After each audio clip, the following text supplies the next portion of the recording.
I'm Nula Breen and I'm a building supervisor here at St Mary's Primary School in Draperstown, and I've worked here, I'm in my 30th year of working in the primary school, and this is my home.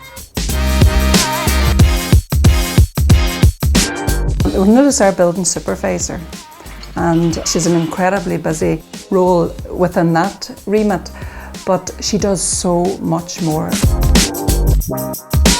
My best day is the day that I'm at work.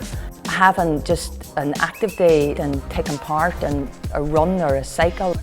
When I look at some of those children with all the different abilities, you see that they're not all good at sport. And sometimes something very simple can just change that child's way of thinking. Outdoor learning is extremely important, and Nula is key with that. Nula has introduced so many different projects to the school over the years, a school garden and a greenhouse. And that has enabled so many children, and especially some of our children with additional needs, to participate in physical activity. So my son James has got autism. With the gardening project, really helped him with his emotions and his behaviours. I just brought my skills with me from what my mum had taught me at home, and we experimented. They plant a seed and they must nurture it, they can't walk away from it. I think it's really important that people feel empowered to use their talents. She's a brilliant athlete herself, and she contributes so much in the line of sport. Cycling has been my main sport. I just love the challenge of mentally preparing yourself to get up that hill and not stopping on the hill. And if you stop on that hill today, you're going to stop on it tomorrow again. It just made me feel free and be myself. She has done so much for people. People are really willing to give in return.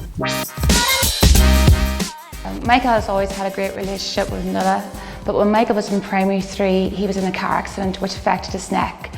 And as a result of that, he couldn't do contact sport, football or hurling, and he became very frustrated. But it was Nula who came out to him, and she just engaged him at a level that nobody else could. And to this day, he still says, you know, she's the person that believed in me. Nula began an initiative called My Marathon, where the children were tasked with running the length of a marathon over a period of 4 weeks. She also then brought local businesses on board, and she has raised a significant amount of money, but businesses can't say no to her. This year she raised £8,000. It's life-changing because of the facilities that we're able to put in place. Nula is very hard-working. She's very caring and very kind. She asked me about my marathon if I wanted to go down. It was just brilliant. The confidence to grow when they're out and being active through the day, it helps them even with their concentration in the class. Everybody in our house loves Nula. She's just such a good and kind person. And for us, we were delighted that she was nominated for such an award, just to show the credit. I'm overwhelmed by the messages and the support and all these nice things they're saying about me. It's been very special.